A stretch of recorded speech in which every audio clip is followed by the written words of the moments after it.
Alright, we're back for part two. I ended up bumping something on my phone and it cut the video out. But I do need to get the amber clearance lights for the roof, and I will look for some like rubber grommets to seal that. I did get the old headliner removed, and up behind the visors I do have the electrical, so I need to rerun that for the clearance lights. And I do have the dome light. I need to find the lens for that. But I have a AM radio, and I really don't care. I don't listen to the music too often anyways. But the truck has a 300 inline 6 with a 4-speed fan speed, temperature control, pull for defrost. So a southern built truck, AM with a furnace. That's what we need in Arizona. Nice. So, I don't know, we got the old 50-50 air conditioning, so open up some vent windows, cruise down the road, mind your business. But for being a 67, doors shut like butter, doesn't rattle, windows don't rattle in the tracks. So I want to say it hasn't seen a whole lot of road time. And then we go just one little crinkle in this corner. But, you know, luckily this is a 3-piece grill, so I can just replace this driver's side bezel if I get ambitious enough, or I can probably just take that off and rubber mallet and smooth it out a little bit. Doesn't bother me that much. But this driver's side mirror has been all folded in. I need to break the nuts loose and lay it back out. But I do have the window crank and the door handle, and then I'm missing the armrest on this side. So just for like where the seat sits, that little half armrest really does feel useless. So I was just thinking about leave the bolt holes. I don't care. You can obviously see someone has worn the paint off the door, so they've sat with their arm out the window for years, which probably made a hell of a lot more sense than that little baby armrest. But I have this vent window is broke, which I want to say it doesn't surprise me because the pivot points do get tight. They need to be oiled and lubricated just like any other moving part, but someone always takes 2 fingers to open this window, or they hook the front end and pull. So this being broke doesn't surprise me. My local glass company wanted $162 just for the triangular window with installation. I've never dealt with it before, but I figured a little vent window, it can't be all that complicated. CJ Pony Parts has this window. It is flat steel, so it fits either side. $20 a window, $10 shipping and handling. The only catch is it's about a 4-week delay for shipping. So for $30, I'm going to try replacing my own window. But I got the new gas tank. It's at least, dry fit in the truck. I do need to hook up the electrical lines and the fuel return line, sending unit, the grounding cable for the gauge. The filler neck I do have. The rubber grommet is just like black stone. It's just petrified. And the that rubber sleeve that goes from the tank to the filler neck, I have to order those out, as long as a new filler neck as well, or the lip seal for the truck. And tank seal, the cab seal, and then this is my ignition. So someone has pulled the, I always want to refer to it as a column. Someone has pulled the ignition socket out. So I have a new one ordered. That should have been delivered yesterday, Saturday, but yeah, I know all the other companies are busy. The dash cluster, I've never opened one of these before, and I don't really, how can I say, like, I'm not confident in my abilities to not mess that up. Found an entire instrument cluster on eBay for like 120 bucks, which I don't think is that bad, but you also have no guarantee that all of it works.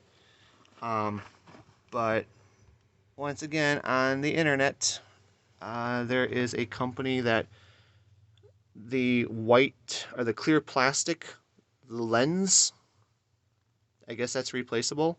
So I got the entire lens for 20 bucks. So I'm going to try to open up that cluster and just pull the old foggy faceplate out and replace that.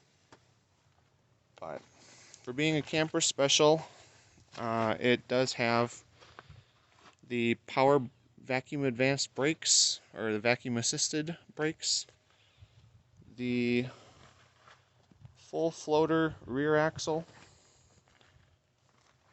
I'm going to have to look for some new lenses. They are cracked, but as long as they are functional at the moment, I'm going to just leave them.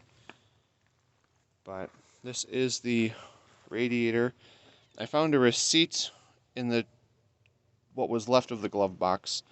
This had been rebuilt in 1993, November, and then I found a registration expiration in the glove box that the truck expired in December of 93, and my license plate tucked way up in there still has 93 plates on it.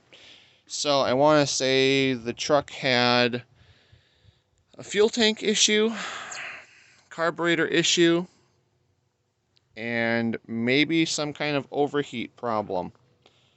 And it just kind of got parked in the bushes and forgotten about. But they had re-cored this entire radiator. So I have a fin brush. I'm going to square up all these fins and, take my time and straighten these. And I know it's not critical to the function, but, I figured every little pathway helps.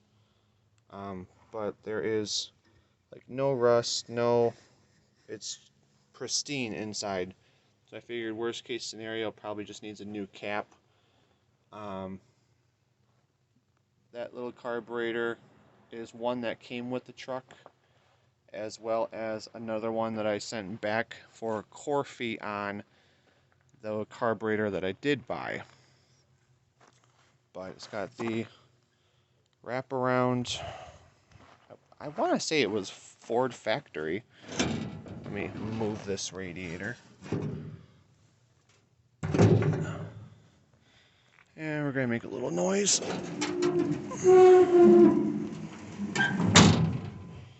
So it's not latched, but it's holding. New lenses.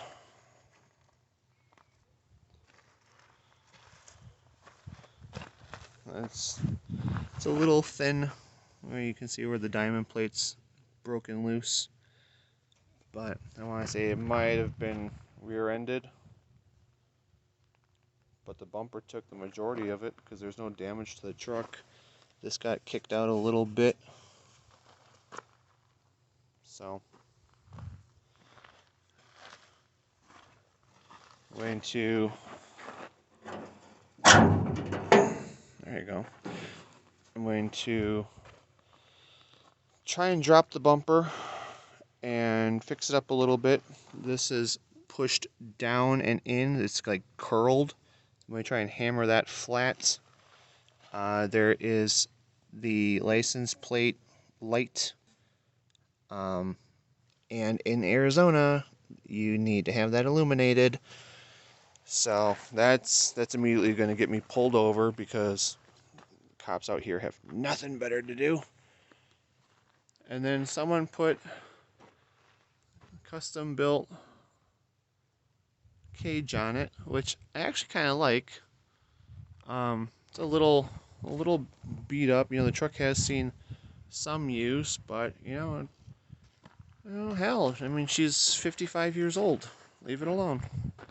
I'm gonna take a pipe and hammer and probably come down like on the outside here, try and get this one to sit back down in the truck. But I'm going to leave it on. I like the cage. It is fully welded. There's no rattles. It doesn't squeak. And then I was thinking about doing the floating plywood floor over the wheel wells, and then between the wheel wells have the full length bed pull out drawers. Put the 3/4 inch deck on the wheel wells, and then just throw a pop-up tent in the bed of the truck, all the stuff you need, and just kind of turn it into a weekend camper. I don't need to have a big tow behind camper or go for broke, actual camping. So that was kind of like the whole plan for it, but it's coming. So I have that motorcycle for sale. I got a guy coming to look at that. That is turnkey and ready to go. So if I can sell the bike, that'll fund the truck. And then old Rusty Krusty here is a 1965 International D1100. That is for sale. This was my first project truck that I purchased, and honestly, she's kicked my ass. But it's a 1965 International D1100 266 V8 4-speed. But the truck is a wildfire survivor. So everything in the dash is pristine, but every other bit of electrical in the truck is gone. So it needs to be completely rewired, but it's all here. Grill, radiator, lights, lenses, I've replaced it all. Let me see if I can get this hood open.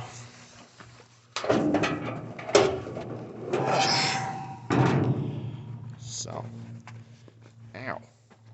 It's a 266 oil bath. Trying to at least get out of the sunlight a little bit. That is a new windshield wiper motor for the remnant of that. New master cylinder, new brake safety switch. It does have a new slave cylinder for the hydraulic clutch. Carburetor's good, oil bath air filter, new water pump thermostat, whole new cooling system, brand new 3-core radiator. All new hoses, belts, tune-up. The only thing the engine needs is an oil pan gasket. The oil pan is hanging by like 3 bolts. It needs a new pan gasket. It is not seized up. New alternator, new starter. It will need to have the voltage regulator replaced, but I haven't gotten into like the electrical. This is just the passenger headlights, but it's like the entire wire loom is melted. There is the master plug for one of them. You know, at least the firewall connections are good. It just had way too much heat exposure. So it blistered all the paint off. It's got this awesome, gnarly junkyard patina that I absolutely fell in love with, which is why I bought the truck. Like, I knew it had fire damage. I knew it was a survivor. I personally have never dealt with a fire victim, and I bit off way more than I can chew. But I have got it mechanically ready to go. It's got like an 80% rebuilt motor, new clutch, new pressure plate, transmission's good, drive shaft is balanced, and I rebuilt the back axle. Mechanically, it's ready to go. Put an oil pan gasket, give it an oil change. It needs brake lines, exhaust, electrical. There is the seat skeleton for the bench seat, the bottom and the back. It needs to be rebuilt, but I do have the frame. That is the radiator fan shroud. This is a box of garbage for the Ford. The dash bezel is for a Scout 2. I was going to put under the bumper reverse lights on this. I've got a few extra headlight handles, everything.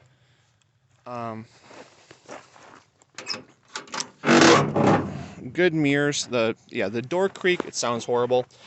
It is missing the very bottom bolt in the fender, so it just catches that door a little bit when it opens. But the glass is all here, in the driver's door at least. So good glass, good mirrors. Does have keys. All the gauges are here. The steering wheel's all here. It is a 4-speed, and then that handle coming off the column is electronic trailer brakes. I do have a mess of parts. These are all the old ones I took off the truck. I did save them just so people had reference numbers, or if they can rebuild the master cylinder. I don't know how to do that. But the passenger window got broken out. The vent window is still good. The door handles are in that box in the bed. And then it just needs a windshield. It's all heat cracks from the fire. But it does have a AM radio. But someone cut the dash so it doesn't have anything to bolt to. But it was originally a biofuel, not propane. Ran off a butane. So it has the dual feed carburetor, but it's missing some of its system components. I did rubberize the floor. It is in really good shape. It's just dirty from being in Arizona. The transmission does hold. It does have fluids. Needs, door pin hinges, a little bit of love, door gaskets, but I mean it's a solid core. The only damage I have is in the truck sidewalls, because it did have a butane tank. Those legs, they have a steel plate for a foot, but they're not bolted to the truck bed. So let me move that box. This leg here is on the driver's side. That steel plate was rubbing up against the inside of the truck bed, so it is what caused the cuts. So, I mean, it's flat sheet steel, so it should be really easy to reskin. But I do have the butane tank as well. And that is back over here by the motorcycle. So it needs to be recertified and I don't know how it all works, but I know you can't just fill it, and I'm 33 years old. I couldn't even tell you where the hell you could even buy butane, so it would probably have to be converted over to propane, which new valves, new jets, I don't know how that works, but it's all here. So the 65 D1100 is for sale. Tucson, Arizona. No title. 73,000 miles. All of its lenses, headlights, blinkers, I've replaced all of that. So I do have some of the hard to find parts. And I am only asking $2,000 for the truck. I will not ship it. I will not tow it. I own a hatchback until Big Bird gets going. But if you are interested, 2,000 for the truck.